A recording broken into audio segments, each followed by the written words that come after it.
Time now for Michigan's #1 outdoor radio show, Mike Avery's Outdoor Magazine. Mike Avery has covered the outdoors in Michigan for more than 4 decades, and that tradition continues today. Outdoor Magazine is brought to you by Jay's Sporting Goods, the Ieuter Insurance Group, Angler Quest Pontoons and Polar Craft Boats, the Forward Corporation, Primal Tree Stands, Security Credit Union, Garber Chevrolet, Brenton USA Hunting Rifles, and by Michigan Brand Meats. Now, here's Mike Avery. Well, thank you, Ken Hunter, for that introduction, and welcome to another edition of the Outdoor Magazine radio show right here on the Outdoor Magazine radio network on more than 30 radio stations across the great state of Michigan, and glad to have you along with us. Merry Christmas to you. Hope you're enjoying this weekend. Hope the weather isn't too bad. As we are in the studio right now, they're talking about Snowmageddon. So, and we're at a disadvantage because we don't know what's going to happen. Now, is it going to be as bad as they say? Probably not. Are we going to get something? Probably. But we don't know yet. But I hope it has not interfered with your Christmas time plans. Yeah, the weather's really something right now, isn't it? For those of you who like to ice fish, you're smiling. Or maybe. Because it's going to be cold enough to be making ice, that's for sure. But what you want early in the season is you want cold weather with no snow and no wind. So that first layer of ice can be solid and smooth. When you get snow on there, it insulates it. When you get wind blowing it across there, it screws up the ice. It can. But the temperatures are going to be working in your favor, right? I am not an ice fisherman these days. I have ice fished, of course. I used to be an ice fisherman, and I enjoyed it. But I just choose not to these days, and I can't really tell you why. I spend all summer out on Saginaw Bay on that angler quest, and it's, for the most part, beautiful weather and warm and sunny skies and light winds. And I miss that right now. So the concept of going out there, freezing your rear end off, sitting in a shanty. Now, I get it, right? I get the appeal. Listen, I do get this. There's nothing like having a fishing rod in your hand when a fish hits. That's why I like jigging the river, right? Because you've got the rod in your hand, you feel a jig hitting the bottom, and then boom, there's a fish. And you don't get that while you're trolling, unless a fish hits while you're setting the line. And ice fishing's the same way. You got the rod in your hand. You might have a dead rod too, but for the most part, you've got a rod in your hand and you're bouncing it off the bottom or whatever, putting some kind of motion on that lure. You might be able to look down in the hole. If the water's clear, you can see the fish. How cool is that? I get that. That's appealing. But everything that surrounds it is just like, I don't know. I will wait until the weather gets nice. I get the appeal of pike spearing. I think that's very, very cool. We've got a pike spearing question that I'm going to answer along with a couple of others in this week's Ask Avery segment at the end of hour number 2. Ask Avery is something we do every week. And if you have a question for me, send me an email to mike@mikeaveryoutdoors.com, mike@mikeaveryoutdoors.com. By the way, my website is mikeaveryoutdoors.com. From there, you can get to all my social media outlets, Facebook, YouTube, Instagram, Twitter, although who uses Twitter? Even before all this controversy around Twitter, I wasn't really much of a Twitter guy, but you got to be out there. You got to be out there on social media. So even though the weather's kind of junky right now, and it's cold, and the wind's probably blowing, there is something to look forward to. The days are now getting longer. It's officially winter, as you're hearing this show, and the days are now getting longer. Pretty cool, huh? I have been out hunting, though. Deer hunting. Maybe my last sit of the season. I know the season's not over yet. And I do have invitations from a couple of friends to come to their properties and try to shoot a doe. I might take them up on that. But the last time out, it just made it very clear to me that the property that we are hunting, that we were fortunate enough to lease, and it's a beautiful piece of property, and we went in there and put in food plots just like you're supposed to do. But the deer aren't coming into those food plots in the daytime. They're coming in at night. And I don't blame those deer. They've been hunted for what, 3 months now? 2.5 months? Any deer with any smarts at all is not going to come into a food plot in the middle of the day right now. Although, as I drive around, I see deer feeding out in fields in the middle of the day right now. I haven't seen it. Here's how bad it is. And I'm not saying this is because we're on bad property, because we're not. I haven't seen an adult doe in front of me to shoot the entire season. I've had fawns. I've had little bucks.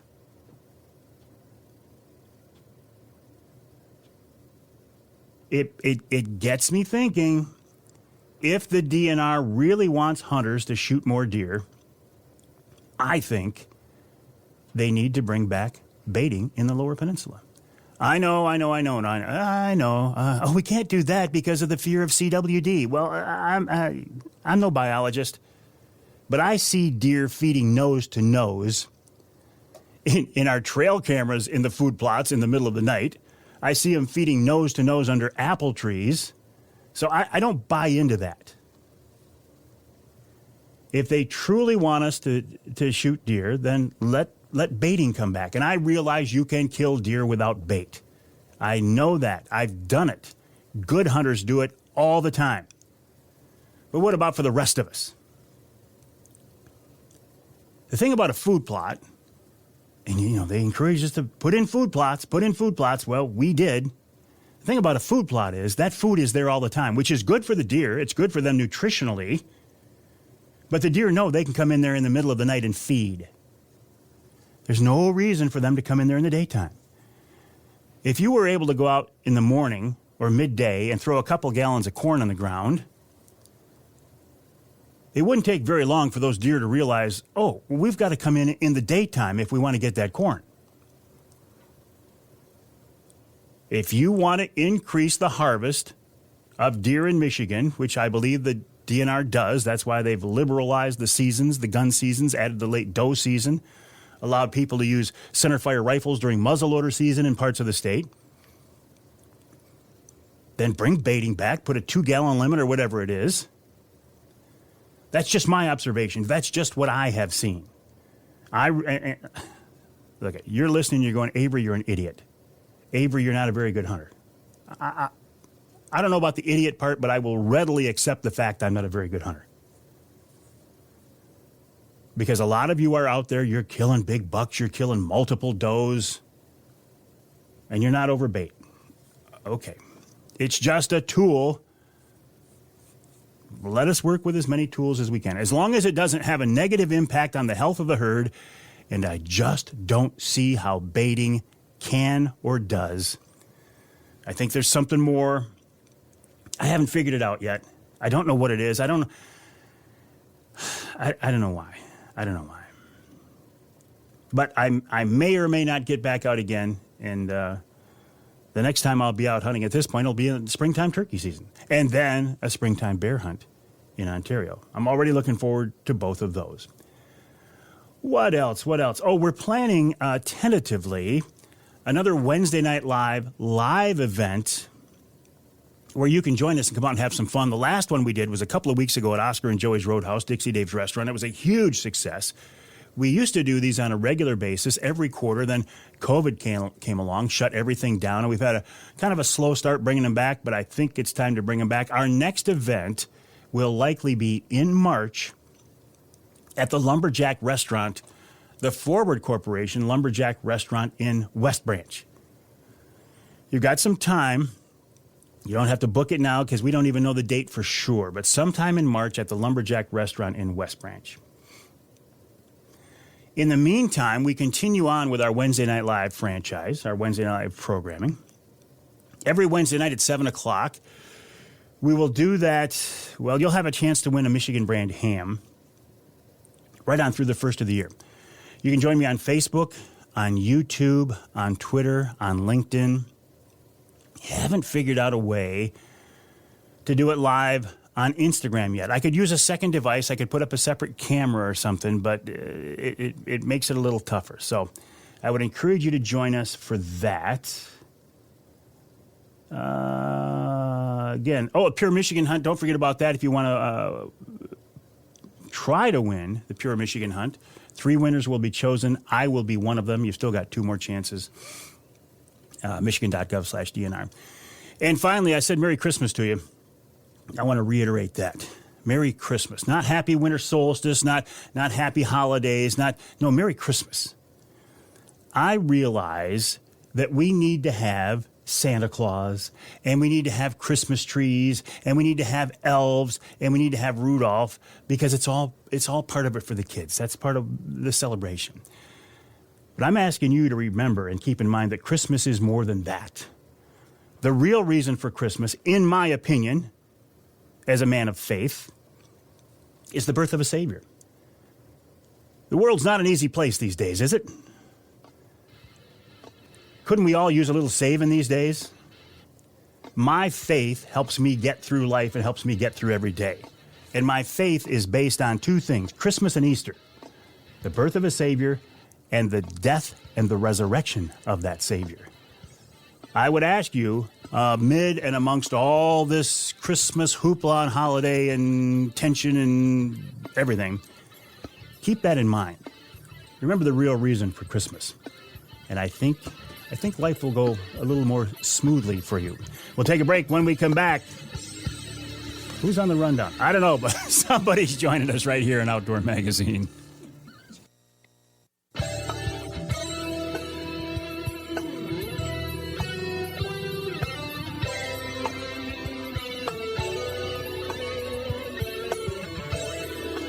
You can hear the Outdoor Magazine show in Battle Creek on WBCK, that's 95.3 FM. You can hear us in Traverse City on WTCM, 580 AM, and north of the bridge in Manistee on WTIQ, 1490 AM and 95.3 FM. This segment of Outdoor Magazine is brought to you by Rapid River Knives. You know, I got a Rapid River knife in my pocket right now. In fact, it's to the point where people say, hey, I know you got that knife with you. Can I see it? Because I always carry my Rapid River knife. It's a great tool. It's amazing how many times, if you carry a knife, it's amazing how many times you reach for that thing during the day just to do some cutting or opening or whatever. And the real reason, right, is when you're in the field cleaning fish, field dressing animals, critters, wild game. And none better than Rapid River, in my opinion. They're made by craftsmen in the UP, handmade by craftsmen in the UP. Check out the website, rapidriverknifeworks.us, rapidriverknifeworks.us, and you'll see what I'm talking about. If you have been to my Facebook page recently, and I hope if you're on Facebook you would do that, it's Mike Avery Outdoors, you're going to see a lot of pictures of elk, beautiful Michigan elk, cows, and some pretty impressive bulls as well. Vance Gawel is a guy that I've had here on the show several times. And you know what? I have never even met Vance in person yet. That's going to have to change here eventually. Vance has invited me up hunting. He's invited me up to come on bear hunts with him, coyote hunts with him. And he's just an all-around great guy. And lately, he's been involved in these elk hunts. And I just wanted to bring him on to talk about that and more. Hey, Vance, welcome to the show. How are you? I'm good, Mike. How are you? I'm doing great. So how do you find yourself in a position that on so many of these beautiful elk pictures, I see you sitting there in the background? What's your story, Vance? Well, the elk hunt on the farm here, I manage a 1,500-acre row crop farm in Johannesburg, Michigan, east of Gaylord. It's become a necessity. We're outside of the core area for the elk, Area X. When people draw tags, anybody can hunt here. But the elk have found our food over the years, and they eat well here, and we have to be able to control them, the numbers. And so guiding, helping people get their elk when they draw their tag is how we've gone about doing that. You don't have to use a guide for a Michigan elk hunt, but I got to believe it sure helps. No, you can do it yourself. You spend a little time. It's not a tough hunt to do yourself. We actually, on opening day, well, I should say before opening day, Friday, I ran into a dad that his 13-year-old daughter had a bull tag, and there was a group of 21 bulls that were bouncing around on the 21 bulls? 21 bulls? Yeah, 21 bulls. So this guy's looking at these bulls saying, "Oh, my daughter has a tag," and I was like, "Great, be here in the morning. There's going to be a bunch of us, and we're going to deal with it." And another guide, a local guide in the area, is a young fellow named Ashton Burns. He's a really good elk hunter. He kills amazing bulls. He took this do-it-yourself girl in behind the barn and let her open up the morning on this group of 21 bulls. And she shot first. I think it was like 415 yards. I saw that. 6x7, and pretty amazing situation. So, all these local guides, we all work together on these farms and help each other out and get each other access to help control these numbers where the elk really aren't meant to be, So it's quite a team effort, and it's a lot of fun. It's turned into a lot of fun. At first, it was just, I got to get these elk out of here. I just love doing it and working with the people we do. Of all the different animals you hunt, the elk is got to be something special. It's certainly the biggest. Yeah, it's pretty amazing. You walk up to a big mature bull on the ground in the woods, and everybody's pretty shocked at first when they walk up to them, especially the hunters who take them. But yeah, it's amazing. What's your interaction with these animals year-round? As you're out there farming, are they wandering the fields? Do you see them in the summertime, or do they come into your farm just now, late in the year? Early season, summer, seems like we've got more cows and calves on the farm, and the cows and calves kind of disappear this time of year, and the bulls get into groups, and we get a ton of bulls on the farm for the December hunt. So yeah, all year long we're dealing with it, crop damage, and even worse than like animals eating corn or soybeans is the damage they do trampling the crops. I've had in the summer in the past, it's been a few years, where there was a group of 70 cows, and they were relentless. And the amount of damage 70 elk do walking through farm fields is incredible. Yeah, I got to believe like a barbed wire fence is nothing to them. If they can jump it if they want, or they just walk through it. Yeah, fences don't keep them out. So we deal with them all year long, and then that's why we've gotten to the point where we help out hunters and guide and have the hunters help us and eliminate a lot of mouths off the farm. Well, I think the late season's over now as we're recording, or no? It is over. It ended on last Sunday. I said that we had a group of 21 bulls, and between 6, 7, 8 guides, we took out, at my last count, out of that group, I think through the week we got 12 of them out wow. here. Good for you.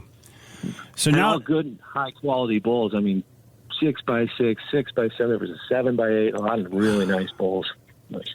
That is, I think it's cool that we have Michigan elk. I understand your situation where you think it's cool, but you don't really want them in the farm fields. But now that that elk season's over, Vance, what are you turning your attention to now? As soon as we killed a bull on Sunday morning for a fella who hadn't seen one all week long, and he got a hold of us on Saturday. We got that bull out of the way, and my partner in we have our little guide business now, Preston and I, we went over and got some water trapping, some beaver sets in, and just got cat traps set for the end of season here. And so we're doing a little trapping and then get into cat hunting on January 1st. What's the guide service called, Vance? C&G Guide Service. So it's Castleman and Gawel, just our last names.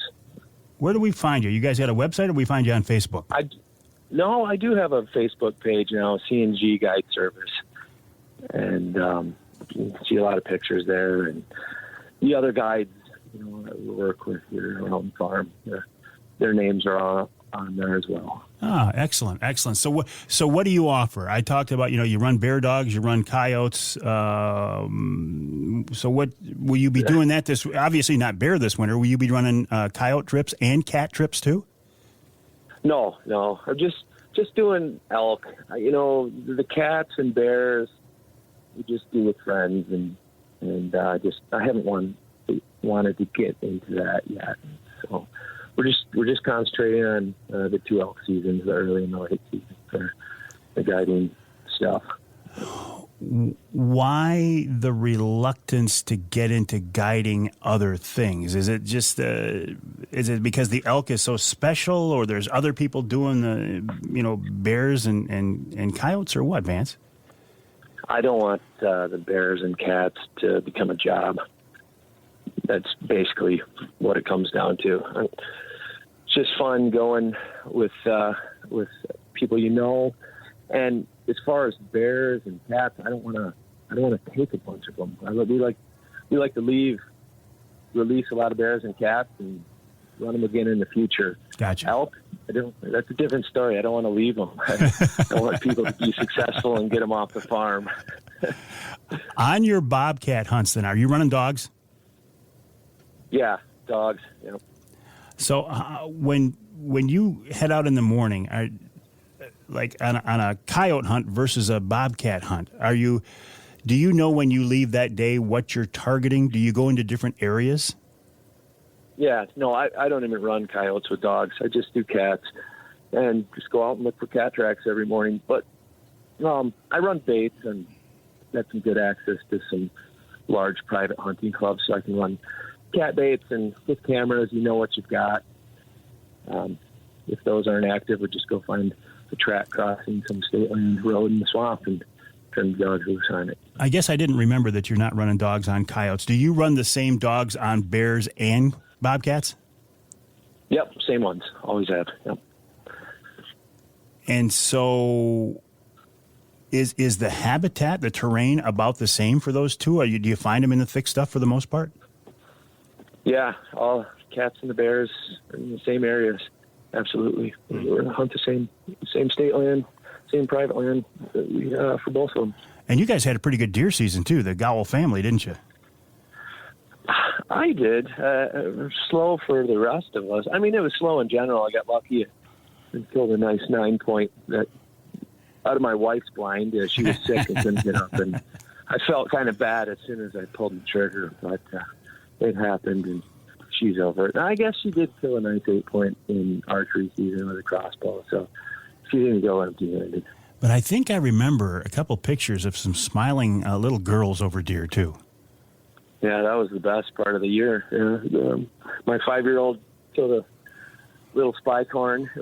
And about 45 minutes later, my 7-year-old girl killed a nice doe. We went out trying to the first legal deer that came in front of us. That's what we would take, because it wasn't really easy for a 5-year-old and a 7-year-old. We saw 50-plus deer in the field. There were some really big bucks, but none of that mattered to me. Just trying to have them be successful. I hear people say, a 5-year-old's not old enough to hunt, but obviously in your family they are. Well, she asked me. I haven't pushed it on my girls. She turned 5 10 days into the youth, or 10 days before the youth season. And that when she was 4 in the spring, she asked me, she said, "Daddy, can I shoot a deer this year?" I said, "Okay, yes, but we're going to have to practice." So we got a little 22 cricket my friend gave me, little paint gun with a scope on it. They learned how to shoot safely. They learned how to be safe with that 22. We moved up to a 22 250 and a lead sled. They learned how to shoot that and be safe. And they proved that they could be deadly at 50 yards. That's our goal. And then the week before, I switched that 22 250 over to a 270, and they didn't even notice the difference in the lead sled. And they both ended up shooting. We wanted to be inside 50, and it ended up both of them were right around 90 to 110 yards. So it was farther than we hoped, but it still worked out. Vance Gawel, you and your family are living the outdoor lifestyle. I think you're a great example of continuing on this history and tradition of the outdoors. You do a great job. I would encourage people to check out CNG Guide Service on Facebook. Vance, you and I will talk again soon. Thanks. We'll take a break here on the Outdoor Magazine Show. I'll clear my throat. When we come back, Karl Ieuter of the Ieuter Insurance Group talking about ice coverage, or coverage for your vehicles while you're on the ice, and more.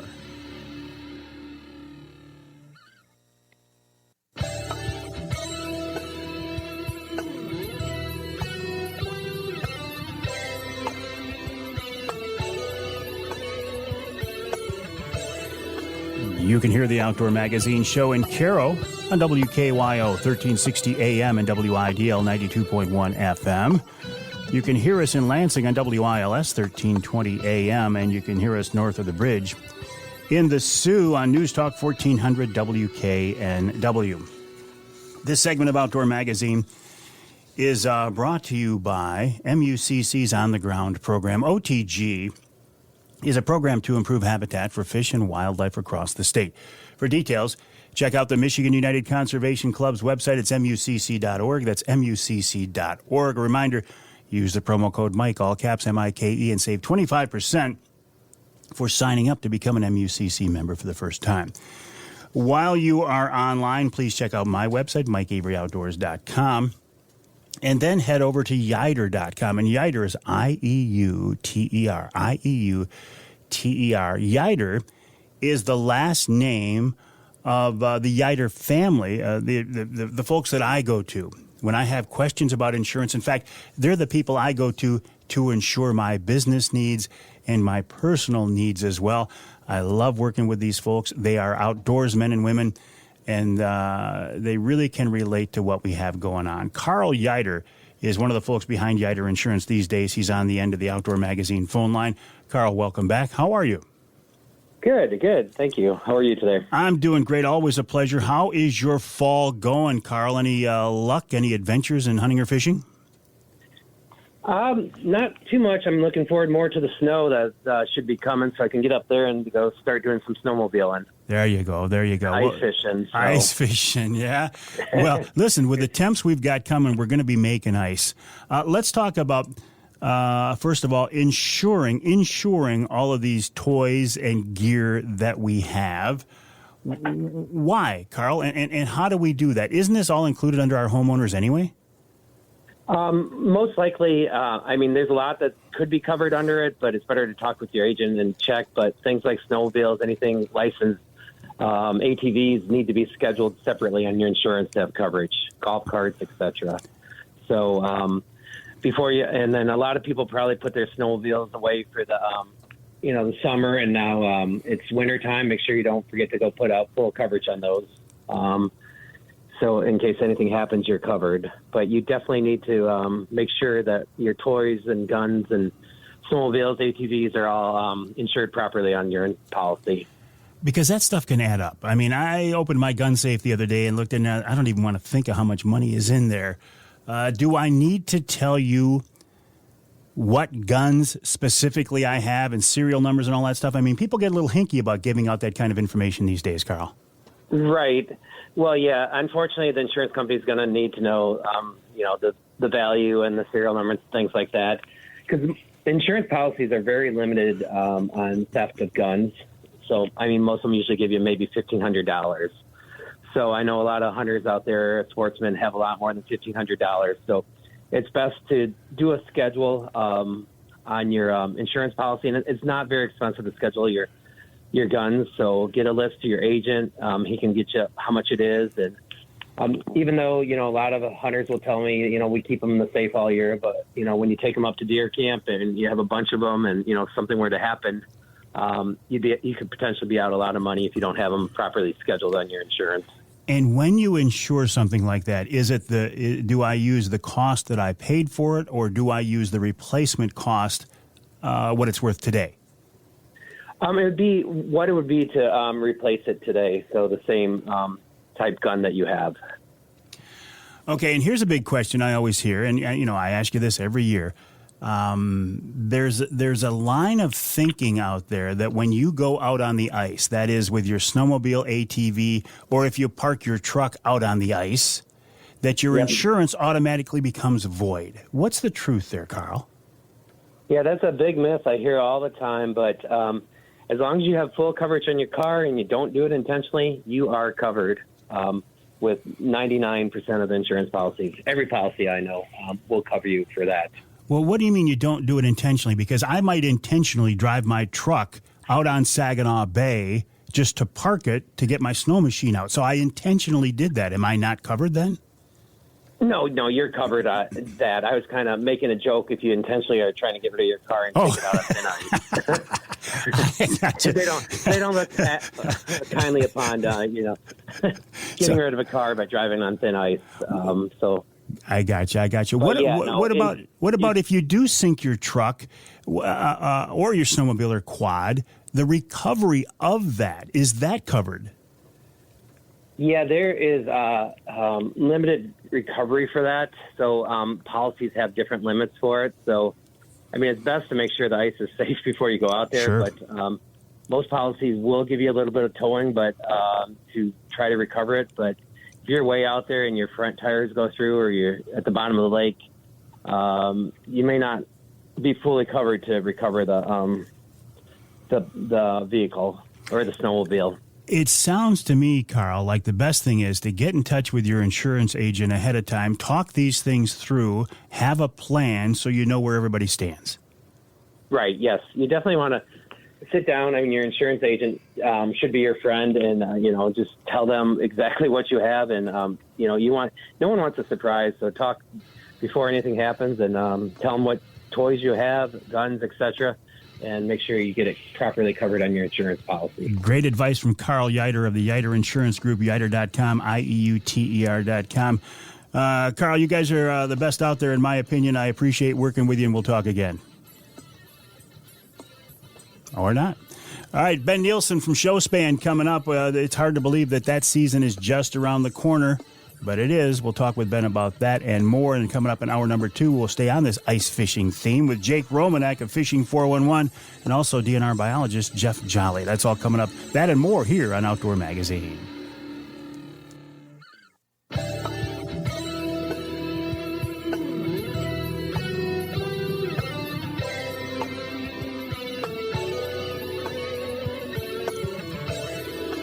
You can hear the Outdoor Magazine show in Sheboygan on Big Country Gold, WCBY, 1240 AM, 100.7 FM. You can hear us in Holland on WHTC, 1450 AM, 99.7 FM. And you can hear us, let's go north of the bridge, way north.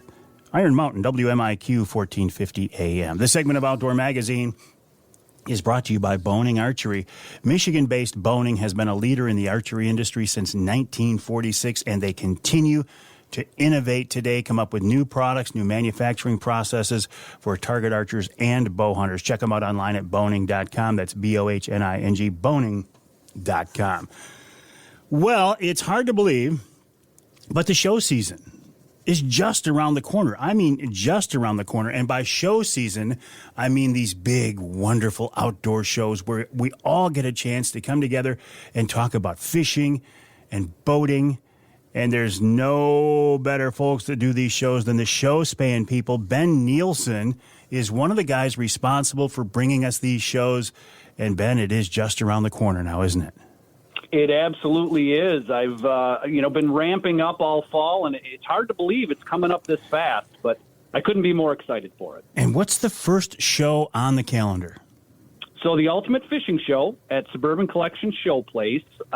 Dates of the show this year are January 12 through 15. 12 through 15, so that indeed that is just around the corner. And I feel like, Ben, maybe we're starting to finally get back to normal?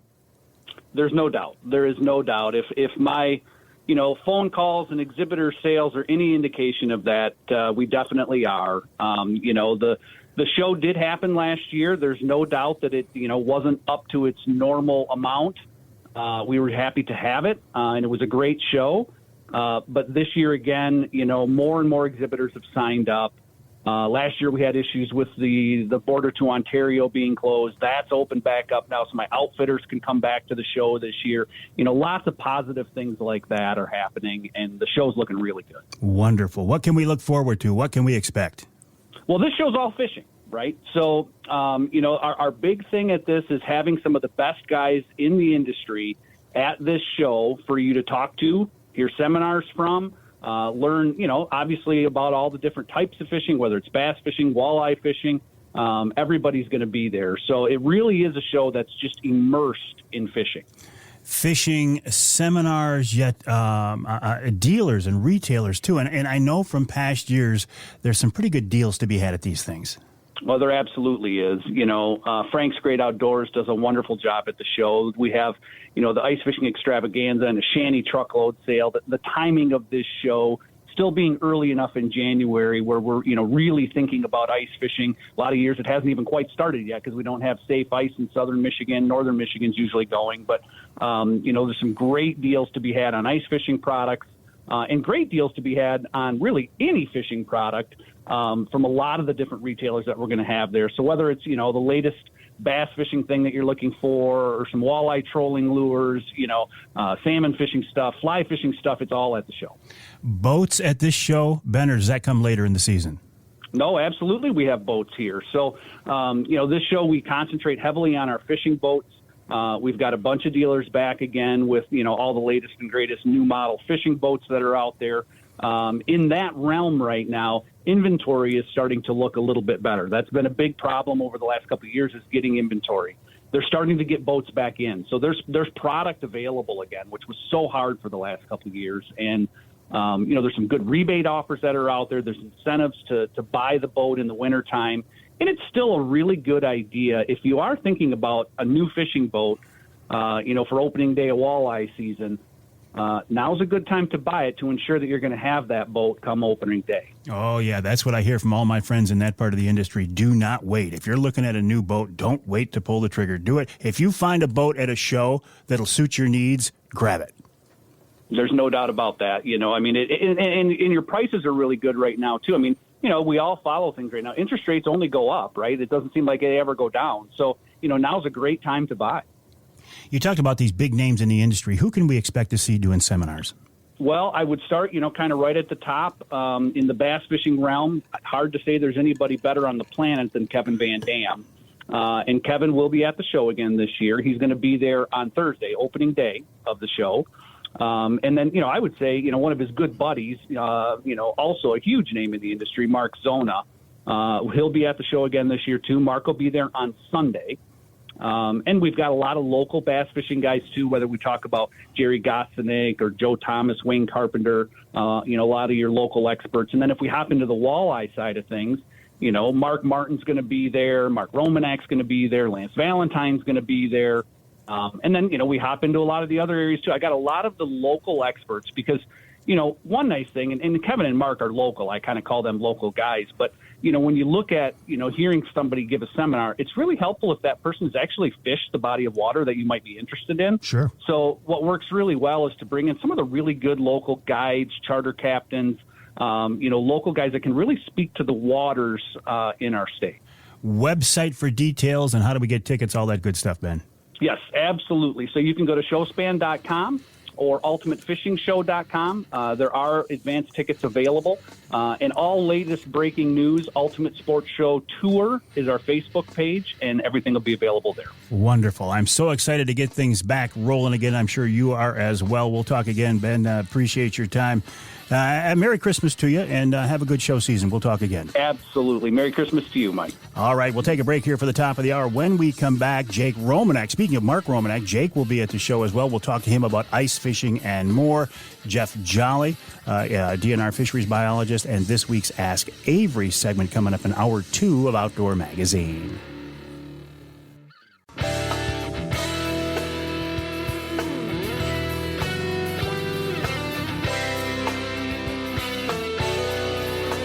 Time now for Michigan's #1 outdoor radio show, Mike Avery's Outdoor Magazine. Mike Avery has covered the outdoors in Michigan for more than 4 decades, and that tradition continues today. Outdoor Magazine is brought to you by Jay's Sporting Goods, the Ieuter Insurance Group, Angler Quest Pontoons and Polarcraft Boats, the Forward Corporation, Primal Tree Stands, Security Credit Union, Garber Chevrolet, Brenton USA Hunting Rifles, and by Michigan Brand Meats. Now, here's Mike Avery. Well, thank you, Ken Hunter, for that introduction, and welcome to hour number 2 of this week's Outdoor Magazine radio show here on the Outdoor Magazine Radio Network on more than 30 radio stations across the great state of Michigan. I always make this distinction. Because I do think the best way to listen to this program, this content, if you can, is on your local radio station. There you get your local news and weather and sports, even your local commercials. Maybe there's an ad. Maybe there's a sale you want to take advantage of. And I like radio. I like outdoor radio. I think it's a very cool way to get the content of this show out there. And again, if you can, please listen on your local radio station. But if you can't, if you live in some part of our state not covered by the radio program, the broadcast signal, or if your local radio station doesn't carry all 3 hours of the show, isn't it nice to know that there's another way to listen? You can hear the podcast version of the show. Podcasting is absolutely huge these days. Everybody has a podcast. Not everybody has a syndicated outdoor radio show, but everybody has a podcast. And there are some very, very, very good podcasts out there.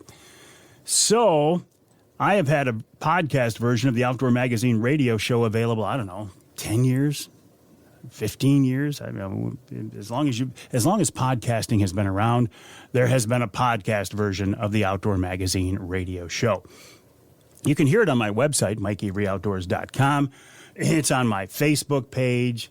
Oh boy, it's on Amazon Music, Audible, Twitter, LinkedIn, Apple Music, the whole thing. SoundCloud, Spotify, Deezer, Odyssey. It's even on YouTube. Yes, we put it out on YouTube. Speaking of podcasting, I also do podcasts for some of my partners, including Offshore Tackle, Angler Quest Boats, Primal Outdoors, and Polar Craft Boats. And when we get done here in the studio recording this week's radio show, Pat and I will record this month's Polar Craft podcast as well. Regardless, though, of how you are hearing my voice, when you are listening, whether it's the broadcast version of the podcast, I do really, really appreciate it. I thank you. I wouldn't be able to do this as long as I have without your support. So, again, thank you very much. I've been doing this long enough that the guys that I worked with early on, I'm now working with their kids. That's how old I am. And I'm thinking right now specifically of the Romanack family. I have been friends with and working with the Romanack family for a long, long time. And these days, Jake Romanack is a guy who comes to mind. You know Jake. You can find him on the Fishing 411 TV show. His dad is Mark Romanack. His mom is Mary Romanack. He's got uncles and cousins in the fishing industry that are the top names out there as well. So this guy didn't have a choice. Well, he did have a choice, but he was going to end up in the fishing industry, and he's one of the best out there, and he's with us now on the Outdoor Magazine phone line. Jake, welcome back. How are you? Good, Mike. How are you? I'm doing great. I talk about your family. You're in the fishing industry. This is something you grew up in, didn't you? I love that intro because it's true. I didn't have a choice, but you know what? I wouldn't have it any other way. I'm absolutely obsessed with hunting and fishing. It's pretty much all I think about 24/7. So the fact that I was able to make a career out of it, and at the end of the day, I was really born into this industry. I'm very, very blessed. Yeah, it is. It's a blessing. It's wonderful to do something that you love and to be able to make it into a career. And you're doing a great job, Jake. Thank you very much. I appreciate it. We work really hard at trying to grow the television show every year to try to make it a little bit better. In fact, we're just getting ready. I'm sitting at my desk right now working on video for the television show for Fishing 411, and we're looking at dropping season 17 of Fishing 411 here in a couple weeks. That is unbelievable. 17 years ago. It doesn't seem like it's been that long to me, Jake. Oh, it does to me. It's been my whole life, Mike. I think I've said this before on your radio show, but I can remember just being a little kid, 17 years. I'm 27 years old. So as far as back to what I can remember, we've been doing TV, and it all started with you, Mike. And I have a lot of fond memories of just being a little kid, you handing me a bow, telling me to go shoot a deer on camera. And man, did I think I was the biggest deal back then. But we've come a long ways in the last 17 years. And you did go shoot a deer on camera. I did. It And I think I haven't been able to stop shooting them since, so it definitely sparked a fire. Well, I love hearing stories like that. And you know, what I want to talk about right now, among other things, is ice fishing. It looks like that we're going to get some temperatures that are going to bring ice. I know you love ice fishing. Have you been on the ice yet this season? I have. In fact, I just got back a couple days ago from Minnesota. And I always seem to go out there right away, early December, kind of jumpstart my ice fishing season. They get ice so much earlier than we do here in Michigan. But there is some ice that's forming here in Michigan. And I've got a couple reports from some friends that have been out. One of the things that before we even get into ice fishing, because you're right, Mike, I love ice fishing. It is my absolute passion. But the biggest thing about ice fishing is the safety aspect of it. And one of the things in Michigan is it takes us a little bit longer to get good quality ice. No ice is safe ice, but there's plenty of, you know, if you're careful and you use an ice spud and work your way out there, you can be on fishable ice here very shortly. One of the things I want to caution people is with this big snowstorm that they're calling for, that scares me a little bit. Up here in the Cadillac area, we're starting to get a little bit of fishable ice. What I would consider 3-4 inches of fishable ice. However, we're talking about just in a couple days of getting a foot of snow on top of that 3-4 inches of ice, and that can be very dangerous. So we want to make sure that anyone that's going out there is taking their time and being careful. How so, Jake? What does a big snow do to the ice? Well, the biggest thing that snow does to the ice is it insulates it. You think of snow as being super cold, and it just should create more ice, and that's just simply not the case. You got to look at ice, and you got to look at snow as basically a big blanket that lays over top of that ice. And so if we're looking at getting a foot of snow like they're calling for here in the next couple of days, what you're going to do is you basically put a 1 foot thick blanket over top of that ice, and it's going to insulate that ice. It won't be able to form as quickly, even if we have that cold temperatures. The other thing is snow is heavy, so it's pushing weight down on that ice. And so what will happen is this little bit of ice that we have right now is going to start seeping. It's going to create slush pockets, and it's just going to take a little bit of extra time to form. I really look at the weather close this time of year, and it actually looks like next week we have a warm-up, which is going to be a good thing. If we get this snow, melting some of the snow away is going to be ideal for us for being able to get out on the ice. But there's definitely, I just drove all the way down to Indiana yesterday for Smoker Craft Incorporated. We had a meeting, and every single little pothole, every single little lake was frozen all the way down to Indiana. Not fishable, but everything seems to be pretty capped over right now. So I would think we're going to have ourselves a really good ice fishing season here in Michigan. Well, you talk about your partner there, Smoker Craft. I mean, you're out there all summer long, out there in fall and spring, in the boat, in open water. You've got all this mobility. You can get all over the place. So why ice fishing? I look at ice fishing, Jake, and I realize I'm not looking at it from the perspective you do. I look at ice fishing and I think, man, you're stuck in this one spot. Why would ice fishing be so appealing to you? Well, I think the simple answer, Mike, is that I can't go 4 months out of the year not fishing. So we make it work, right? So you're right. Yeah. You're definitely not as mobile as you are in the summertime. We can cover a lot more water. But with technology nowadays, we can get out and we can really pick apart this water and fish water with using our graphs and being able to look at contour maps. And you're fishing water that has fish in it just because we can look at these maps and really kind of dial it in. I spend a lot of time before I ever step on any body of water looking at maps, looking at Navionics type maps, and figuring out where these fish would be.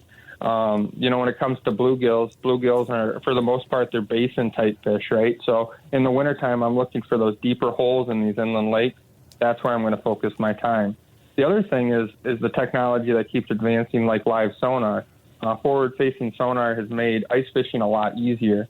Basically, if I'm bluegill or crappie fishing, I can drill a hole, use my forward-facing sonar, and scan 40, 50 feet out in front of me, all the way around me. And if there's not fish within 50 feet, I walk another 50 feet before I drill a hole.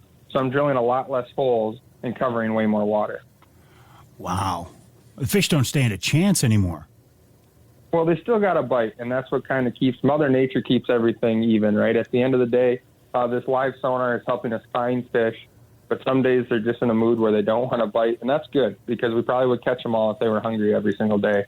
But no, you're right with the ice fishing. There's a lot of different styles of ice fishing. You can from as simple as having a simple auger, sitting on a bucket and ice fishing, or, maybe looking at like a Saginaw Bay type ice fishing where I'm on my snow machine and I'm covering miles and miles of stretches of ice and covering a lot of water that way. There is ways to cover water, and it's just not, you're not going to be as efficient as you are in the summertime. But you have to have confidence in the spots that you're stopping and fishing. And that's kind of where I love most about ice fishing, if that makes sense, is it's a confidence thing. I know if I'm sitting there fishing, there's a reason why I'm there. Maybe it's a piece of structure that I looked at and said, there's got to be fish there. And then when there are fish there, it makes you feel good that you were able to look at a map, connect all the dots, sit down and catch fish in that spot that look like should be fishy. Hang tight, Jake. We got to take a break. We're talking with Jake Romanack of Fishing 411, the website fishing411.net, fishing411.net, talking about this early ice fishing season. Where do you find fish? How do you catch them? And more. We'll talk about that with Jake Romanack after the break right here on Outdoor Magazine.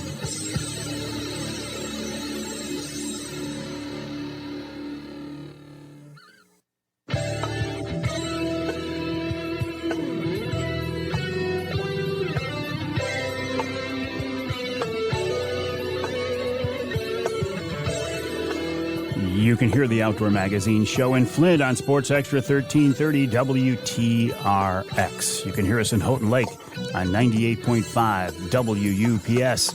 And you can hear us north of the bridge.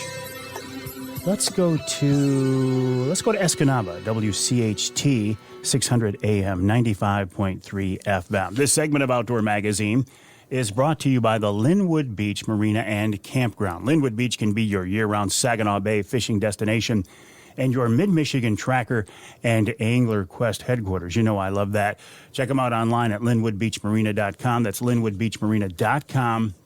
The walleye fishing, the open water walleye fishing, late season trolling has been very, very good on Saginaw Bay, but I've got a feeling it's not going to be too much longer, and those ramps there at Linwood Beach are going to be iced up, and folks are going to be heading out on Saginaw Bay on the ice.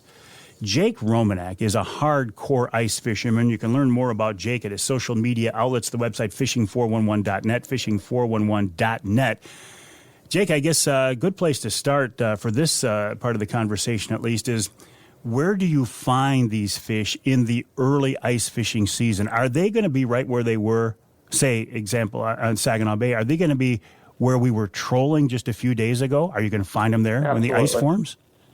Absolutely. That's the cool thing about it, is that, it wasn't that many years ago, Mike, where we didn't think we could catch walleyes when the water was this cold. I mean, it was a Memorial Day to Labor Day type fishing is what we targeted walleye.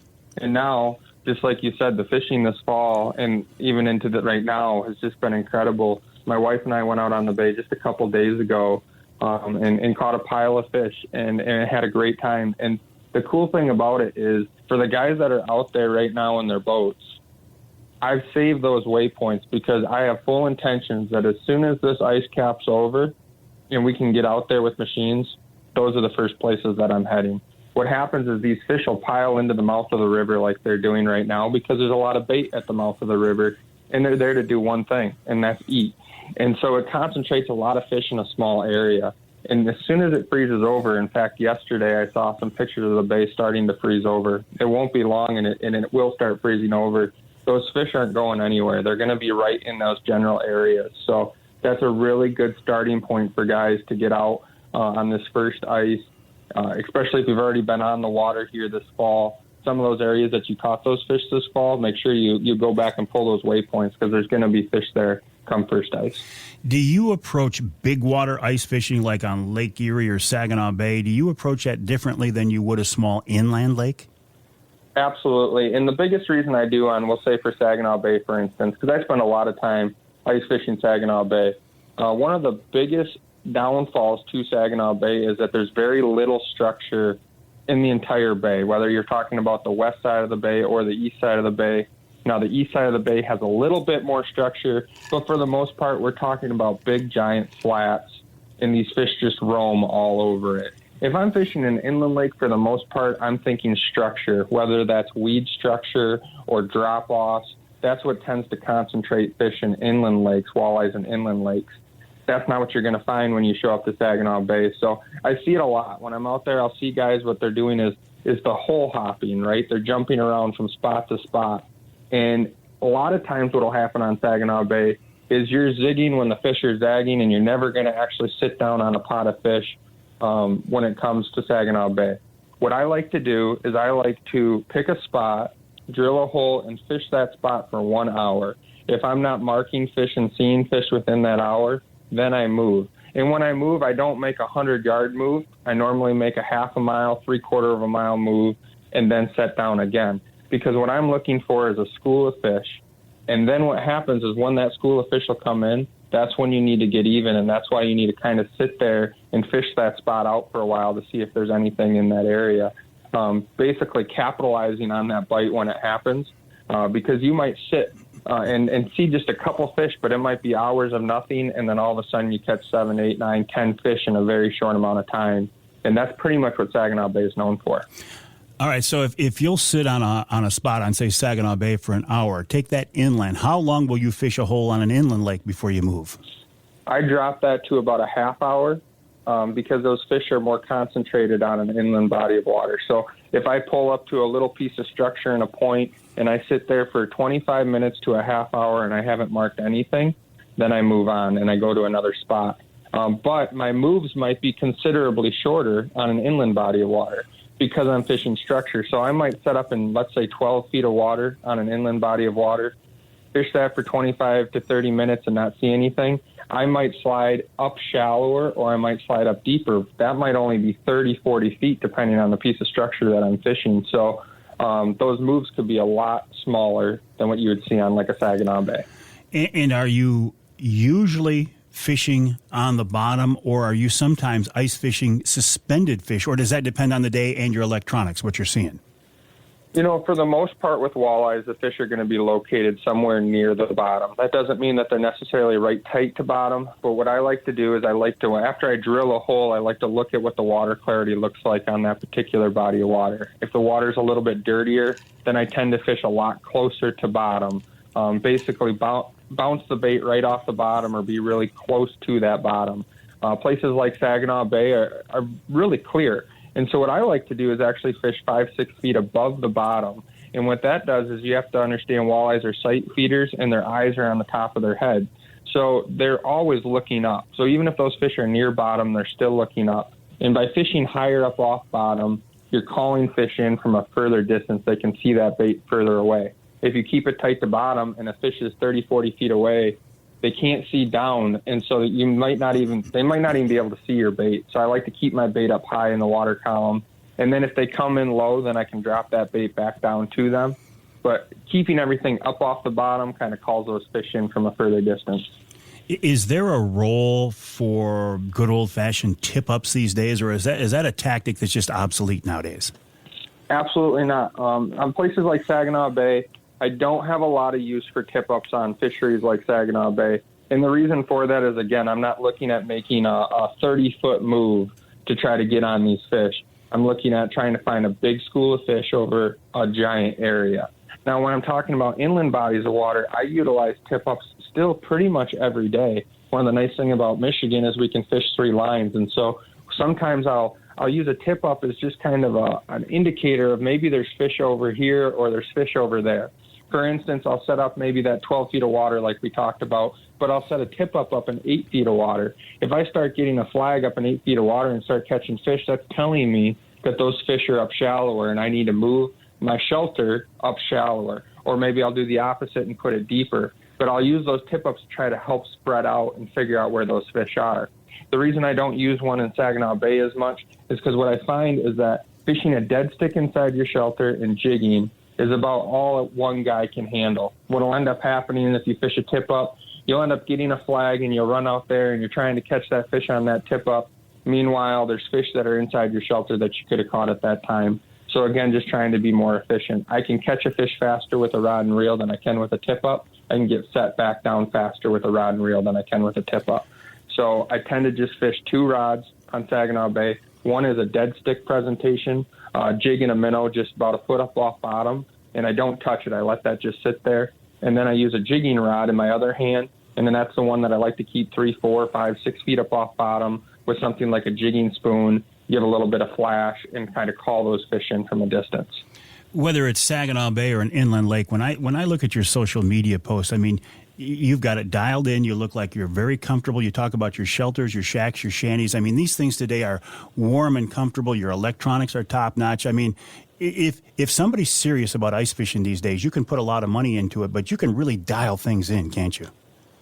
You can put a lot of money into it, Mike, but still to this day, as much as technology costs, I can go out and I can buy the nicest of everything for ice fishing. I can buy the nicest, warmest shelter, the nicest electronics, the nicest snowmobile, and it's still going to cost a lot less than my open water boat. And that's what I love about ice fishing is it's still reasonably priced to go out and ice fish. Now, you don't need to go out and spend and buy the top-of-the-line shelter. You don't have to buy the top-of-the-line snowmobile. So, into my gear, I have less than $12,000 into everything that I have for ice fishing. And I can promise you my boat, I got more than $12,000 in tackle in my boat. So it's still a really reasonably priced thing to do. When we talk about, say, trolling in the summertime, and I talk with your dad, we talk about this a lot, colors versus baits versus speed and such. Do those factors, when you're talking ice fishing, obviously you're not talking about speed, but what about bait and color? Do those become factors as well? Or in the wintertime, are you strictly looking at where these fish are? I'm going to put a bait in front of them, and I don't care too much what that bait is. No, it still has a big factor, color, but more important than color, and I think maybe some guys will argue with me on this, but I think it's the presentation, and that seems to change a fair amount. Now, I use this kind of as a rule of thumb on Saginaw Bay, and again, there'll be someone out there that argues with me, but for me, it's my basis to go off of.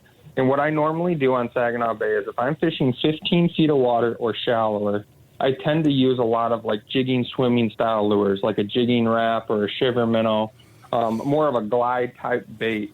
It's a horizontal presentation in the water. And that's just, for me, it's a confidence thing. In 15 feet or less, I like to fish a jigging wrap style of bait. When I start talking deeper water, 15 feet or all the way out to 30 feet of water in that deeper water, my personal confidence is a spoon, and that's more of a vertical type presentation. The spoon will fall vertical. It might glide off to the side a little bit, but a spoon creates a lot more flash, and it attracts fish from a further distance. And so, again, it's a confidence thing, but for me, it's kind of that glide bait in shallower water and then a spoon out in deeper water. And everyday rules are meant to be broken, but that kind of basis on Saginaw Bay has put a lot of fish put a lot of fish on the ice for me. You've mentioned confidence several times. I'm almost out of time, but I gotta talk about this. Confidence is a big factor, isn't it? It's 100% of all of what fishing is, whether you're talking open water fishing or ice fishing. It's being confident in yourself. And the only way that you become confident in yourself is to go out there and fish and go have some fun, and don't worry about what other guys are doing. Don't worry that someone else caught 30 fish today and maybe you caught 3 fish today. You take those 3 fish and you learn from that, and you take that to the next day fishing, and you grow your own confidence as an angler. You have that confidence in yourself, and you're going to be successful every day out there. Jake Romanack, always a pleasure. You're doing a great job. I've enjoyed watching your career develop and watching your skills grow as well. I'll send people to the website, fishing411.net, fishing411.net. Jake, I'll look forward to seeing you at the fishing shows, and we'll talk again. Thanks so much, Mike. Love talking to you. All right, we'll take a break here in the Outdoor Magazine Show. When we come back, we're going to continue on the fishing theme with Jeff Jolley. He's a fisheries biologist for Saginaw Bay. I think he wants to talk about the upcoming regulations here on the Saginaw River. It's not going to close this year. It's going to stay open. What happened to the spawn enclosure? Jeff will fill us in after the break right here on Outdoor Magazine.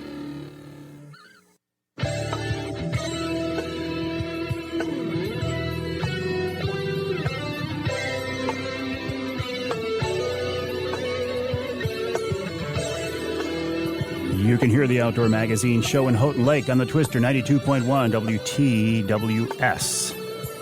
You can hear the show in Muskegon on WKBZ, that's 1090 AM. Let's go to Port Huron, WPHM 1380 AM, and north of the bridge in Newberry, WNBY 1450 AM. This segment of Outdoor Magazine is brought to you by VersaSkins. Just change your skin for the season you're in. Michigan-based VersaSkins owner Paul Perone has come up with a great concept. Just buy one good quality set of hunting clothes and snap on and zip on an outer liner. Go to the website versaskins.com. That's versaskins.com. And through the first of the year, VersaSkins is having a 40% discount sale at that website, versaskins.com. So it's a great time to take advantage of a great sale on a great Michigan-based product, versaskins.com. Let's continue on this fishing theme. We were talking with Jake Romanack of Fishing 411. Let's check in with Jeff Jolley. Jeff is a fisheries biologist in the Saginaw Bay District. Jeff, welcome to the show. Welcome back to the show. How are you? Hi, Mike. Thanks for having me. I'm doing well. Listen, looking at this weather coming up here, looks like the ice fishing season on Saginaw Bay might be coming in here pretty soon, eh? I think so. Yeah, we're finally going to get some good conditions. The wind's not going to help, but the cold water weather temperature should help. Yeah. And looking forward, let's jump ahead a little bit here. There's going to be something different for Saginaw Bay, specifically Saginaw River anglers next spring coming up, right? Yeah, that's right. So many people know we have a very healthy walleye population in Saginaw Bay. Might be argued one of the best in the state and probably rivals many of those in the country.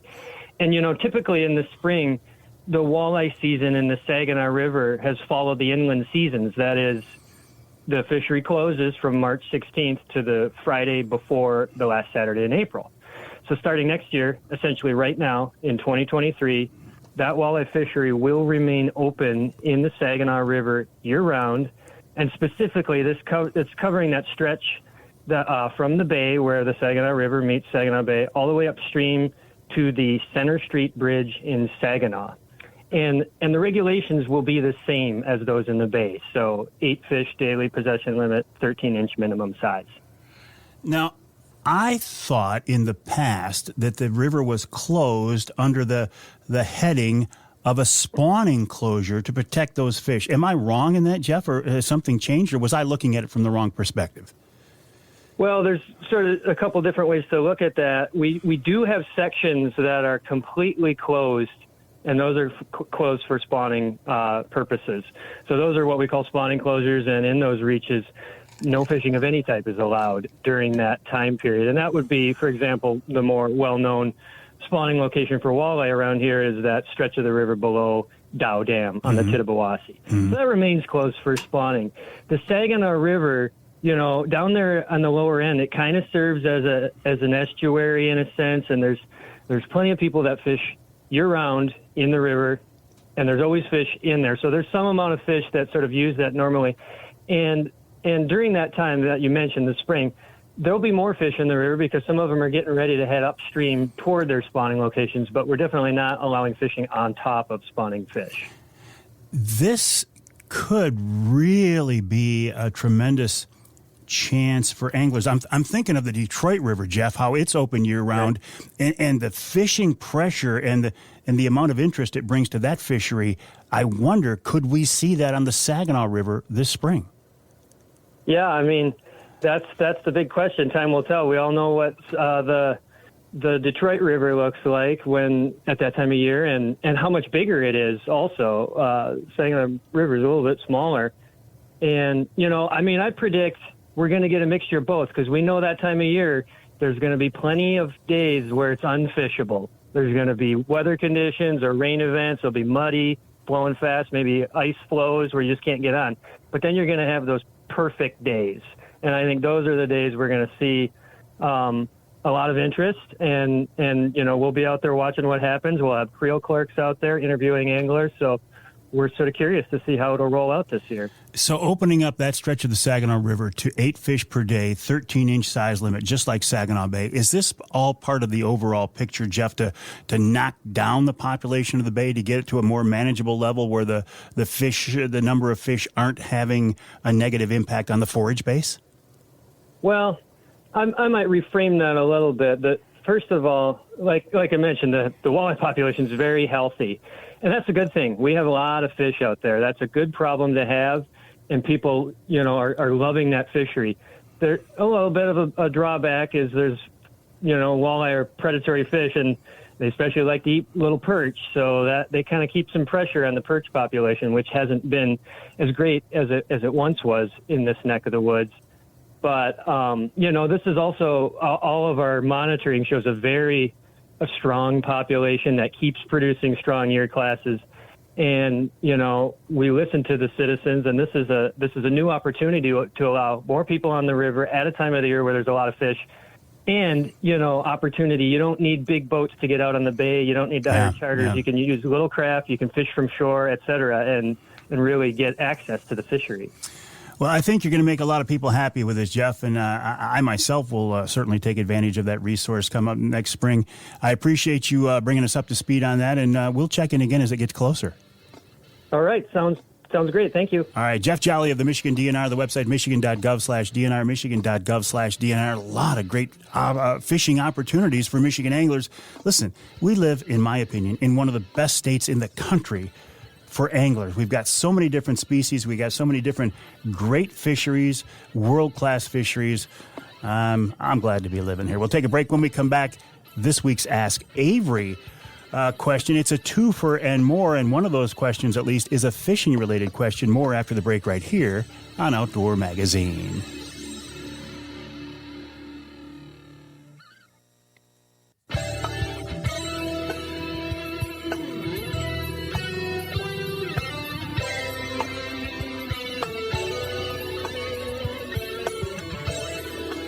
You can hear the Outdoor Magazine show in St. Joe on WSJM 94.9 FM. You can hear us in Taos on WIOS 1480 AM 106.9 FM. And you can hear us north of the bridge in Marquette on WDMJ. That's 1320 AM. The Ask Avery segment is brought to you each week by Security Credit Union. Security Credit Union loves to work with outdoorsmen and women, and they can help you with your next outdoor adventure. Check them out online at securitycu.org. That's securitycu.org. By now, you know how the Ask Avery segment works, but if you are a new listener, I'll let you know this is your chance to get involved in the content of the show. You can send me a question that you would like me to answer directly, or perhaps I can pass it along to somebody else in the DNR or MUCC or something like that. The best way to get those questions to me is to send me an email to Mike at MikeAveryOutdoors.com. That's Mike at MikeAveryOutdoors.com. That's what Cliff did. He sent me an email to Mike at MikeAveryOutdoors.com. Cliff says, I live in southeast Michigan. I fish Lake St. Clair and the Detroit River and could fish Lake Erie. All of those bodies of water share a border with Canada. If I have a Michigan fishing license and a Canadian fishing license, and I fish both sides of the water in the same day, what is my possession limit? How many fish can I have? Good question. I think a lot of people ask that, right? Checking with the DNR. Anglers cannot take a Michigan daily limit and a Canadian daily limit in the same day. They would be in violation of Michigan laws regarding one's daily limit. If they're staying in a hotel room over the weekend, they can smoke, a hotel or residence where they can smoke or freeze the previous day's catch to not be in violation. They cannot run back to the hotel, fillet and toss them in the freezer, and then run back and take another limit. Well, that's pretty obvious. The easiest thing to say is you can take a Michigan daily limit or an Ontario daily limit, but not both. You would be in violation of Michigan law. All right, Cliff, there's your answer to that one. I told you it's a twofer. Ryan sends me an email. He says, Mike, I like to spear pike. When I was a kid, I was taught to crush up eggshells to sink to the bottom. This gives us contrast to see better. I've used rice as well. I have heard from the DNR does not allow items to be put in the water to help you see, even organic ones. So what is the truth here? Okay, so I reached out to folks at the DNR. They say knowingly putting something in the water could be deemed litter because the intent is to leave it there and not pick it up. Discretion comes into play. Whoops, I lost my spot here. Discretion comes into play, though, and I highly doubt, this is a CO I reached out to, I highly doubt a few eggshells on the bottom of a lake would warrant a litter ticket. I know of nothing besides the litter statute that could be in violation. He says if you're worried about it, maybe a better option would be to put a piece of white painted metal or PVC tubing or something down there with the intent of retrieving it at the end of every day. That way there would be no questions whatsoever. So, yeah, technically, if you put some eggshells or potato peels or whatever down there, you're in violation. But you'd have to get a CO who is having a really, really bad day, or you'd have to get a CO and you would have to be a really bad jerk or a big jerk to get them to write such a ticket. I mean, it's organic. What's it matter, right? But this comes down to how you deal with people. There's the letter of the law and there's the spirit of the law. And this isn't just with conservation issues. This is with all types of law enforcement and life in general, right? If you're sitting there and in your shack and you get a knock on the door, hey, conservation officer, I'd like to come in and check your license. And you say, get away, don't ruin my day, you're bothering me. You might be setting the tone for the interaction right there. Now, I get it. When you're out there in the woods or in the water, you're probably there because you want to enjoy the peace and the solitude and the quiet. And you really don't want to be bothered by somebody coming into your tree stand or your blind or your shanty or your boat or whatever it is. I get that. But they do have a job to do. And that job is enforcing fish and game laws and protecting the resources that we all love. So most officers that I know or have worked with will be very courteous, and they will try to make their interaction with you as quick and as brief and as unobtrusive as possible. And, you know, hopefully they're not going to come in you at the golden hour just at the first daylight and the end of the day, right? But conservation officers, like all law enforcement officers, are people. And so they come with the biases and the imperfections of being people. And if they're having a bad day, or if they've had a fight with their spouse, or if something went wrong, or their truck broke down, or whatever, and they're having a bad day to begin with, and you come at them with an attitude, well, you might increase your chances of getting a ticket. Where if you are just nice and decent and courteous, as you would be with anybody, probably not going to happen.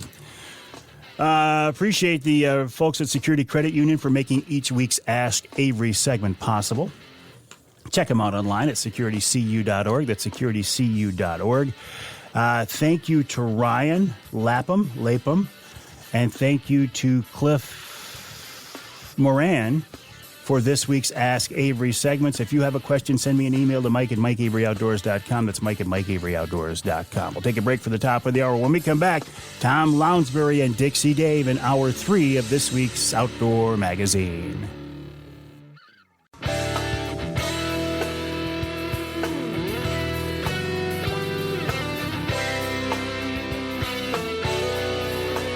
Time now for Michigan's #1 outdoor radio show, Mike Avery's Outdoor Magazine. Mike Avery has covered the outdoors in Michigan for more than 4 decades, and that tradition continues today. Outdoor Magazine is brought to you by Jay's Sporting Goods, the Ieuter Insurance Group, Angler Quest Pontoons and Polarcraft Boats, the Forward Corporation, Primal Tree Stands, Security Credit Union, Garber Chevrolet, Brenton USA Hunting Rifles, and by Michigan Brand Meats. Now, here's Mike Avery. Indeed, this is the big guy, Mike Avery. Thank you, Ken Hunter, for that introduction, and welcome to hour number 3 of this week's Outdoor Magazine radio show, right here on the Outdoor Magazine radio network. More than 30 stations across the great state of Michigan. I had a guy reach out to me the other day, and he said, hey, would you be interested in taking your radio show national? Now, he wasn't offering me anything for free. He was looking to make some money off me. But no, that concept has come up actually several times. And it's not something I'm interested in at all, because I don't want to try to make the content of this show so generic and so watered down that it would appeal to a national audience. I mean, the vast majority of the topics we talk with here are Michigan-based. We talk about Michigan resources, Michigan people, Michigan topics of interest, and and what little knowledge I have is based here in Michigan. I don't know anything. I couldn't talk about anything outside of Michigan or topics or knowledge or anything there. So it's not something I want to do. The television show back when I had it was also primarily Michigan-based, but we did do some traveling just because we had to fill those shows, and it was Africa is a good example. I knew I could go to Africa and get 2 or 3 TV shows out of it. Well, I don't want to do that anymore. I've done it. It's one of those things that's been done. I've done there. Bought the T-shirt, said, had the wonderful experience. No luck with him, Pat? Okay, we're trying to get a hold of Tom Lounsbury. Tom is an icon in the outdoors here in Michigan. Okay, we've got him now. Tom is an interesting guy. He's been around the outdoor scene here in Michigan a long, long time, and he knows Michigan outdoor topics inside and out. He's an avid hunter, an expert houndsman, and he knows a lot about guns and hunting as well. And it just seems like a great weekend to get Tom Lounsbury back on the show, and he has graciously agreed to give us some time once again. Tom, welcome back to the show. How are you? Hey, I'm doing fine. It's an honor to be on. Well, an honor, that's a very strong word, my friend. An honor? It always has been, being on the Mike Avery radio show. You betcha. Well, you've been doing radio on your own now for last time we talked about this. It surprised me how many years now, Tom. Yep, going on 18. Yeah, 18 goes years. by fast. It does. It does. I was just talking. Time does when you're having a good time. Well, and see, that's just it, right? When you're doing something you enjoy, it does seem to fly. Yeah. And what a great state to do it in, Michigan. I was just talking about that while I was tap dancing and filling time waiting for your time. It is a great state to be able to be involved in the outdoors in, isn't it? Yeah. Oh, yeah. And the opportunities, like even right now, December going into New Year's, and December, what a great time. I'm telling you, pheasant hunting, rabbit hunting, deer hunting, you name it. Well, the December pheasant hunt, this is interesting because early on people said, oh, this is a bad idea. It's going to decimate the pheasant population. Obviously, that proved not to be true. That's right. The first season for the December pheasant season in parts of Michigan, which includes the thumb, was 2005. And there was all kinds of theories. You were going to disperse the birds out of a good habitat. They're going to be extremely easy to hunt because of the snow. And you had all these theories from people who hadn't hunted pheasants, in a long time to begin with. And it was just, I've been doing it here on my farm every December. And the number, you're taking surplus roosters, 90% of which were hatched that during the summer. And anyway, it's surplus roosters. You're going to always have a lot of hens, carry over if you got a decent winter. And there's enough roosters to take care of matters. So it's a very renewable resource. And when you figure out a pheasant, on the average in the wild, has a 1-year lifespan, you're not going to bank these birds. It's just a continuing process. And what you need is good habitat and so forth.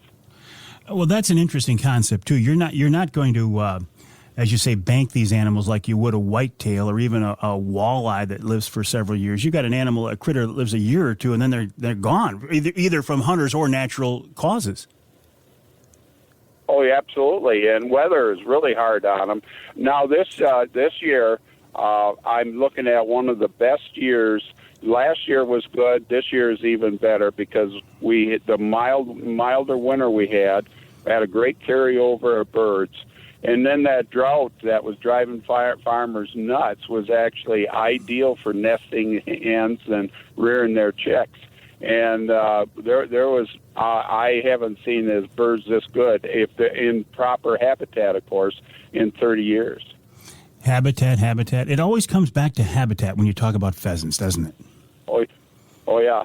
Yeah, these people that wanted to bank them, wanted to shut the season down X amount of years. That way the birds would build up. Well, if you have a habitat that holds 3 birds and shut the season down for 5 years and go back, you're going to have probably just 3 birds. You know, the habitat supports what it can. And this year, October was great. December so far has been real testy because of weather, wind, and you name it. But the birds are there, and are they fun to chase? How do you hunt them in December as opposed to October? You know, it's the same technique. It's just that you got some, you've got more fickle weather. One day it could be balmy, the next day I've hunted pheasants where, you're knee-deep snow going through prairie grass, if that don't wear you down. And I've been on crusty snow where the pheasants can run on top of it. The dogs can sometimes, but you as a hunter, you step up and you fall in. You step up, fall in. It gets to be kind of rugged. And anyway, people said finding the birds in the snow is going to be easy. The only thing the snow has allowed me to discover is how ignorant I am about pheasants and the way they can circle around me. And they're not dispersing out of the cover. They know that cover well. And the minute, you can be as quiet as you want, but once they know the gig is up, they're going into their games. And it's an entirely different bird than we had even 10 years ago, 20 years ago. They're they're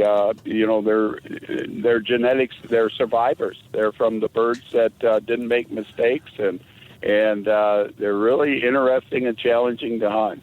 I would never use the word ignorant when I talk about you and pheasant hunting, Tom. Honestly, you're the most knowledgeable pheasant. You're the most knowledgeable pheasant hunter I know. Yeah, well, thank you. Yeah, they taught me a lot in the fact that you're not dispersing them; they're circling you, and like in December, there's snow that holds scent. There's snow like what I had this past weekend. It was that grainy, dry, almost dry stuff, and it was brutal cold. There was no scent for the dogs, and the only way, and you got to have good dogs. It's not like when you and I were kids, you can walk out in the orchard and shoot a couple birds. These are different birds. Anyway, the only way a dog can get onto them with no setting conditions is to get downwind of them. And the minute the bird can get, zig or zag, then the dog will lose them. But if you got the perfect snow, oh my goodness, and then things can happen. But it's not easy. You earn every bird, and I probably during December will take about the amount of birds in December total that I got on opening day in October. That's the challenge that you're facing. I would think, you got a critter like a pheasant that lives a foot off the ground. If you get 6 inches, a foot of snow, that would be, you'd think it would be devastating to that animal, but I guess they've learned how to adapt and get around and deal with the snow. Yeah. Well, I've had on my filter strip, which is switchgrass, really very rugged grass. The snow, it doesn't really go down, but the snow will make like a roof over it, and the rabbits have runs under it. And those pheasants will use that runs under the snow. You want to see a dog having an interesting time is trying to figure out where the birds are, because they're underneath the snow and they're running like crazy. So it's hey, they've learned to adapt, and like I say, they're survivors. They're tough. You earn every one of them, and I love them dearly. I know you do, and I would think what a beautiful sight that would be to see a rooster come out of the snow. Not only see his beautiful colors, but watch that snow come off his back. That must be quite a sight. Oh yeah. They explode out and do that. They rarely cackle. Now I got to tell you, a week ago, I heard the first one cackle. I haven't heard one in 10 years. You'll hear them do their pheasant things, like when I've been deer hunting, they're talking, they're doing their stuff, going into the roost. But when they're being hunted, they will not cackle when they flush. And wouldn't you know, I had one cackling, just beautiful. Should have been an easy shot, and wouldn't you know, I missed him. And he was cackling his head off. So, but that rarely happens on today's birds. And they're runners. They're like picture a road runner. That's today's wild pheasant. Hang tight, Tom. We got to take hang tight, Tom. Hang tight, Tom. We got a lot more to talk about, but I do have to take a break here in the Outdoor Magazine Show. We're talking with Tom Lounsbury.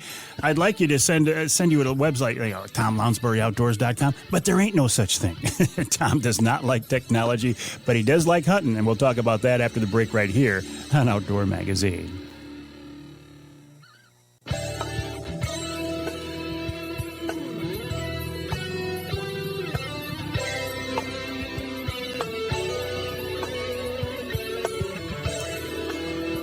You can hear the Outdoor Magazine Show in Ludington on News 97, 98, 98.7 WLDN.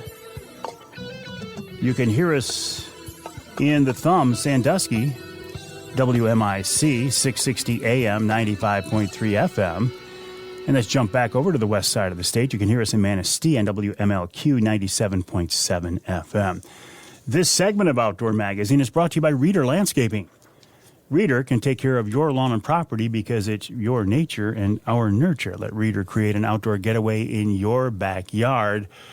In fact, I thought I wasn't going to see the Ieuter guys for a while, and the other day they showed up to do some late season pruning of our ornamental trees. I said, I want them real close and tight and away from the house. And they said the best time to do that was, last week when they were over here, just before the weather got really bad, but the trees were now dormant and they could come in and they could really do a nice tight job on them. So they look great, and they'll be that way next spring. So I'm looking forward to that. And you know what? It's not too early to start thinking about your springtime projects. So get in touch with Ieuter on that.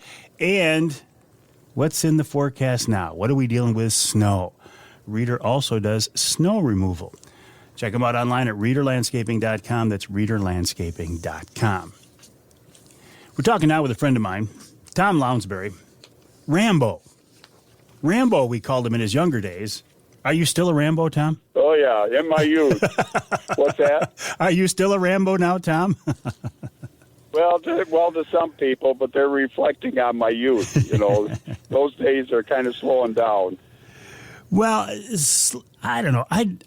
I don't feel like you slow down. I mean, you're still out there tromping the fields and the farms and the woodlots just like you did when you were a young man, right? Oh, yeah. And as long as I can do it, I'm going to keep doing it. And I love the fact that I've turned my farm into what I have, because I don't have to go too far to have a good time. So it worked for me. And I do want to talk more about that. You are, what, third generation on the farm? Fourth generation. Fourth generation. And how has that property, how has that land changed since your great-great-grandpa had it? Well, when my great-grandpa got it in 1883, it was a charred landscape from the big fire of 1881, and he had to clear it up and kept on, going from there. And then when he started, it was farming with oxen. Then they went to horses, and then in the 1900s there, they were still using horses right up until World War II, but then tractors came in and doing that. But it's just a transition. My father was very much into intensive farming, but I started out with 10 acres on the farm that I bought from him when we built our home, and I started putting all this stuff in. And then when my parents passed and Ginny and I got the rest of the farm, I put the majority into, I couldn't afford to do it, but, conservation reserve programs. And I don't want to see a plow touch it, while I'm around. And I got prairie grass fields and conifer shelter belts around the perimeter. And prairie grass is the way to go. It takes a little longer than your cold seasons, but in about 3 years. But, boy, all of a sudden you got fantastic cover. The deer love it. It's just amazing. Did you plant that prairie grass, or did Mother Nature bring that back? I had to plant it. In fact, I got most of my seed through Pheasants Forever. In fact, I still, get like food plot seed and that through them. It's a special blend. You got to make sure, there's switchgrass and there's switchgrass. You got to make sure it's the strain that's going to grow in your climate and territory. and environment. And so it took some studying and talking to experts and putting it in. And so, yeah, and there's wildflowers in the mix, too. I have a guy that's a beekeeper that he loves his place. He brings in some hives, which works for me with all that pollination, and I got an orchard here, too. So it's, and the insects and songbirds, it's everything. Wild turkeys. I shot my first wild gobbler on the farm, and I've been turkey hunting for 50 years.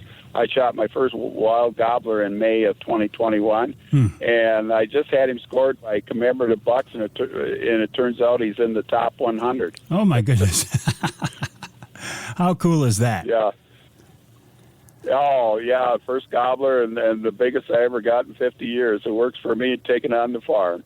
How are bees doing? This might be a strange question, but I heard our Michigan bees were in trouble, well, across the country in trouble there for a while. Yeah, and they are.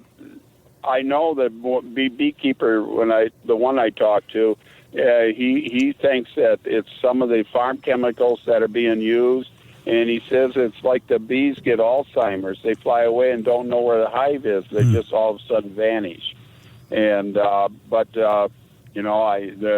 beekeeper that's on my place here is he's hard at it, and in fact he when winter comes, he hauls bees to California for the almond growers and all that. So it's a regular, steady process for some of these beekeepers. Yeah, I grew up in a family of beekeepers, so I have fond memories of that type of thing.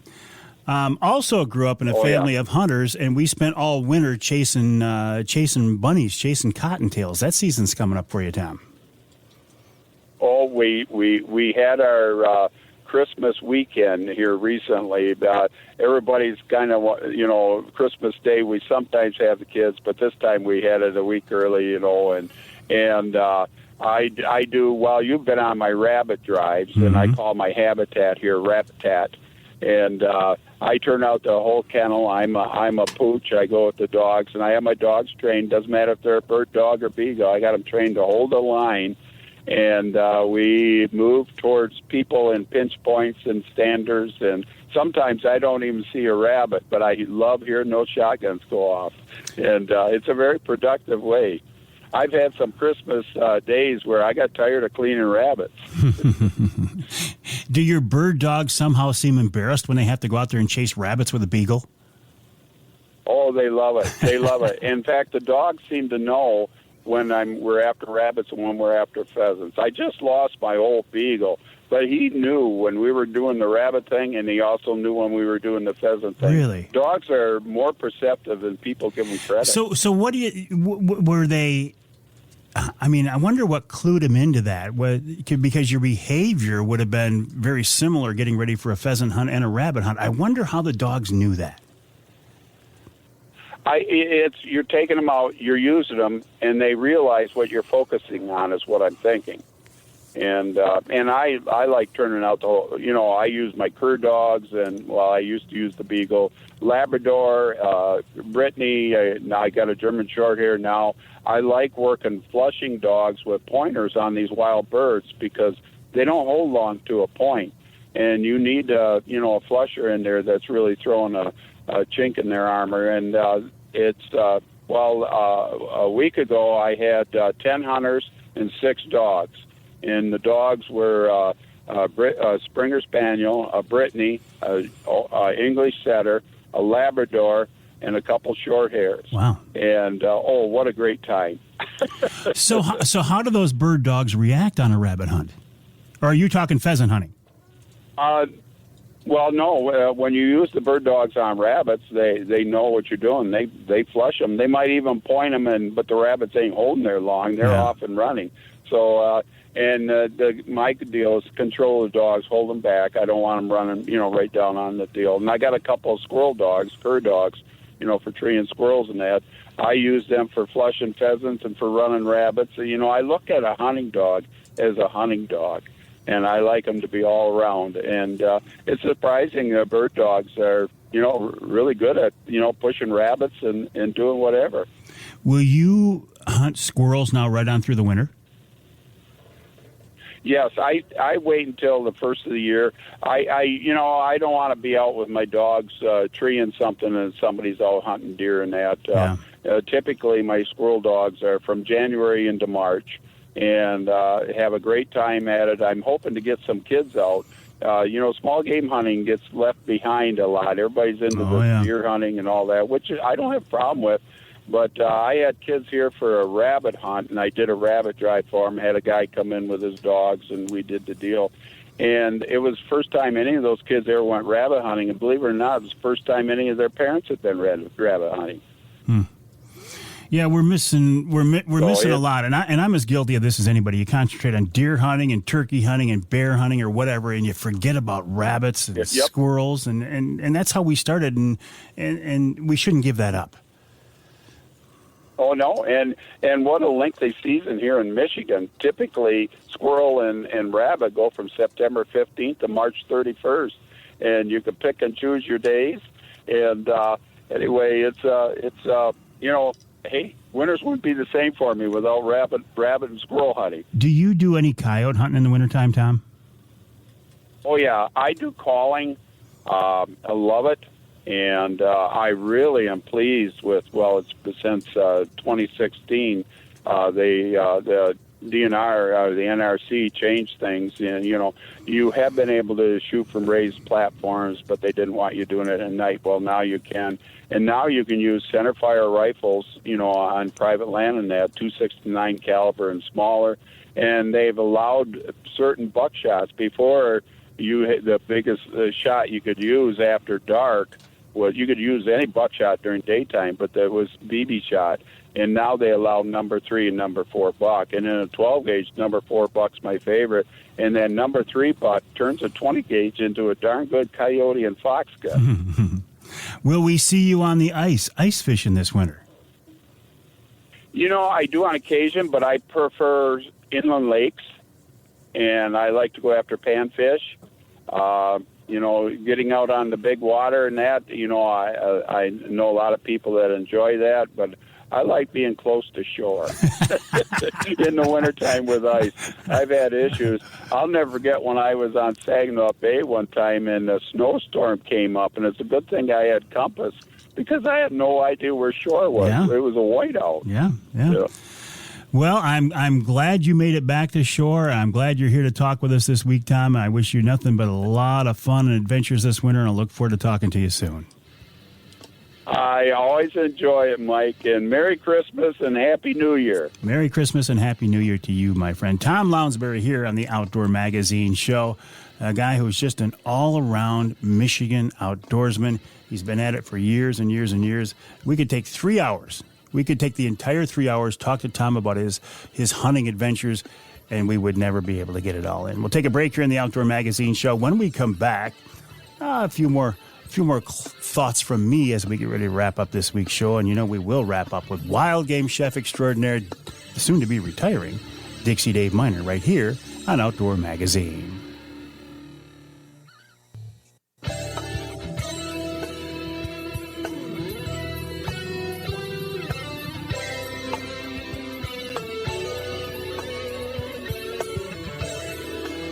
Welcome back to Outdoor Magazine. My name is Mike Avery. Glad to have you along with us. You can hear this show on some 33 stations across the great state of Michigan, including WSGW in Saginaw. That's 790 AM, 100.5 FM. I'm in the studios of WSGW right now. This is where I record the show each week. It's a great relation. Listen, I have a great relationship with all of my affiliate stations, but the folks at WSGW especially close because I come to their studios every week to record the show. In fact, I'm here in Pat Johnston's studio right now. Now, he doesn't really officially own it, but in my mind he does. But he lets me take this one little corner of the studio to record the show every week. Pat, I certainly appreciate that. Thank you very much. So what else is going on here? I always enjoy my conversations with Tom Lounsbury. The guy is he's just a wealth of information and knowledge and history and experience and insight. And I love talking with guys like him, but I also love talking with guys like Jake Romanack in the second hour of the show. Jake's like 27 years old. I've known Jake since he was a kid. I watched him grow up. And now to see somebody like that develop and evolve into such a knowledgeable outdoorsman, I see the same thing with my son, James. I mean, he's just so in tune with the outdoors and so knowledgeable and such a wealth of information. And, you know, I look at Christmas, right? And I wonder, what do Christmas gifts look like these days for kids? When I was a kid coming up, man, it was sleds and boots and hand warmers and jackknives, we called them, you know, folding knives. And man, if you were really lucky, you got a 22 or you got a new single shot 20 gauge shotgun. Do we still see that with kids these days, or is it all electronics? Is it iPads and cell phones and all that stuff? I think it's going to depend on the family, right? Looks like we've got some weather coming in. As we're in the studio right now, right? We're here on Wednesday. That's no secret. We record a couple of days early. And the reason we do that is it gives us time to get, you know, the show is not edited. The show is, as we record the show, is how you hear it. We don't go back and change things. We don't go back and edit things. We don't go back and put things in. We don't go back and take things out. So what you hear when you hear the podcast version of the show or the radio show is as we recorded it. But we do need some time to get the show broken down into segments, to get it uploaded to the satellite, to get it uploaded to the FTP, which is a file transfer protocol type thing, which makes no difference to you, but that's how some of the stations get it. So as we're sitting here now, it's nice. It's beautiful. It's cold. It's really cold, but it's bluebird sky. The wind's not bad yet. But if you trust the forecast, I know by the time you hear the show, it's going to be a different world. Big question is, right, how bad is it going to get? If you trust some people, it's going to be like the end of the earth, the end of the world because of the snowstorm. But I don't know. We'll see. I think we're probably going to get something. Let's see. We're looking at, tentatively, we have another Wednesday night live scheduled in the field when you can join us. Probably mid-March. It's going to be in March sometime, probably mid-March. It's going to be at the Lumberjack Restaurant in West Branch. It's a Forward Corporation restaurant, Forward Corporation, an advertising partner of mine. Looking forward to doing that. In the meantime, we will continue our Wednesday night lives every Wednesday night. Most of those between now and March I'll be doing from my home studio, my home office.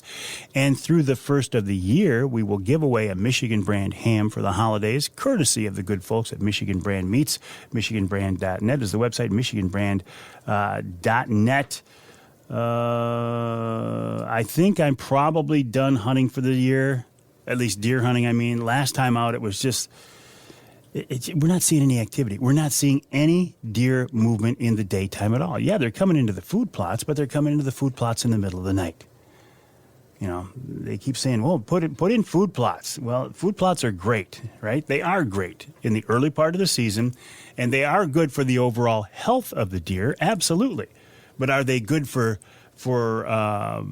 shooting deer in or over late in the season? No. Because these deer have been hunted for, 2.5, 3 months now? They know what's what. They know better than to come into a food plot in daylight hours now. That's why I wouldn't mind seeing a little baiting come back. Legalize baiting. If you want us to kill more deer, let us bait. And I realize you don't need bait to kill deer, but it certainly is a good tool in some areas. Hey, here's something to look forward to. The days are getting longer now. It's officially winter, and the days are getting longer. We got that to look forward to. What else? Oh, Merry Christmas to you. Merry Christmas to you and your family. I hope you get a chance to really get together and maybe hunker down. Maybe this weekend, just hunker down, enjoy your family, enjoy the holiday. You notice I didn't say happy winter solstice. I didn't say happy holidays. I didn't, I said, no, Merry Christmas. I get the fact that we need to have Santa Claus, and we got to have Christmas trees, and we've got to have Rudolph, and we've got to have all this different stuff because that's part of the tradition for the kids, right? It's a big deal. But here's my wish for you this Christmas season, to please keep in mind that the real reason for Christmas is not to have Santa Claus come down a chimney. The real reason for Christmas is to celebrate the birth of a Savior. That's what I believe. That's what my faith teaches me. And in today's world, when things get a little squirrely and get a little gloomy and get a little uncertain, right? Isn't it nice to know that there is a Savior out there? And I look at Jesus as that Savior. And the reason we have Christmas is to celebrate the birth of that Savior. If that offends you, so be it. I'm not going to apologize for that. If that offends you, then, oh well. But that's what I believe. And that helps me get through life. And I think if we can look at Christmas in that light, it will help us all as well. We'll take a break. When we come back, we'll wrap it all up with wild game chef extraordinaire Dixie Dave Minar right here on Outdoor Magazine.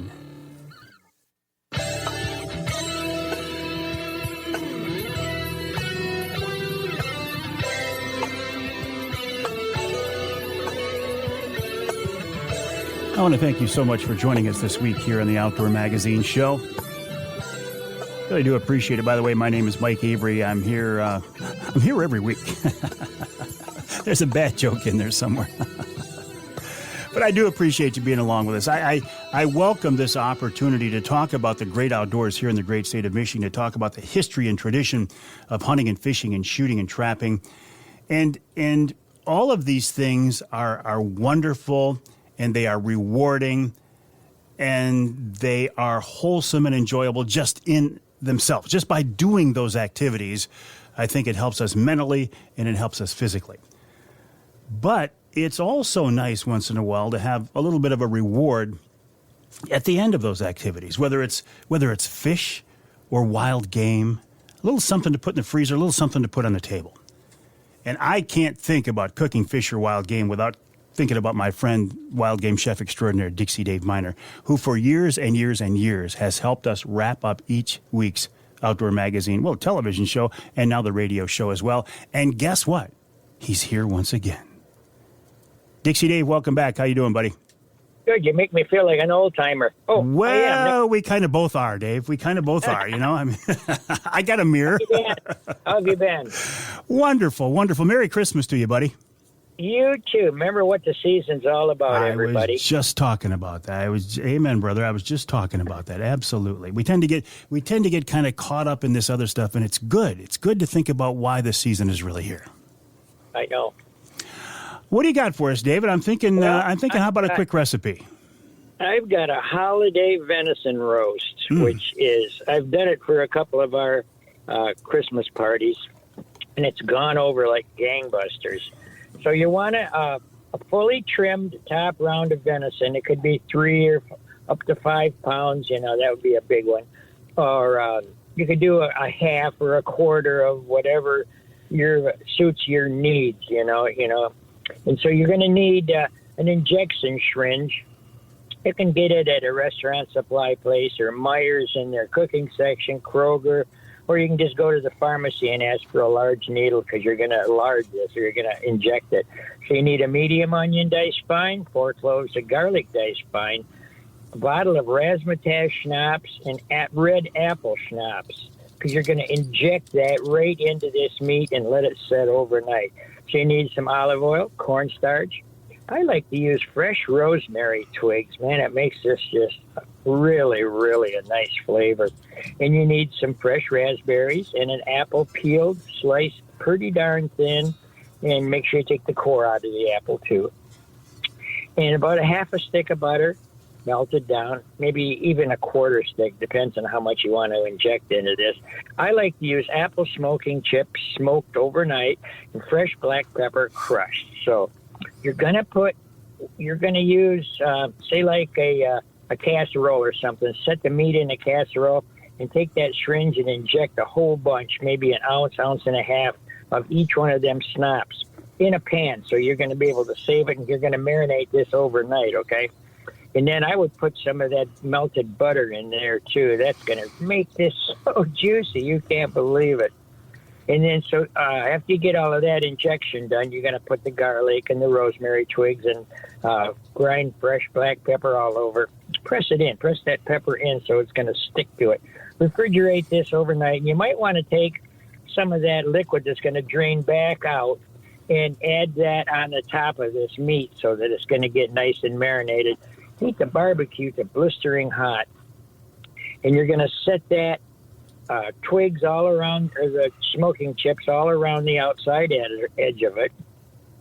And you want to put that maybe even in something like foil or something, so it's not going to flare up and make black smoke, Or some of these barbecues have a little pan you can stick that chips in. So what you're going to do, brown it on all sides. Then you're going to reduce the fire down, because you got to watch for flare-ups, because alcohol that you're injected this is going to flare up probably. And so after you get the barbecue chips or the barbecue temperature down low, you want to just cook this to an internal temperature of 100 degrees, and that's going to be rare to medium rare. And you want to keep your barbecue at probably 350 or less, so you don't blacken it too much.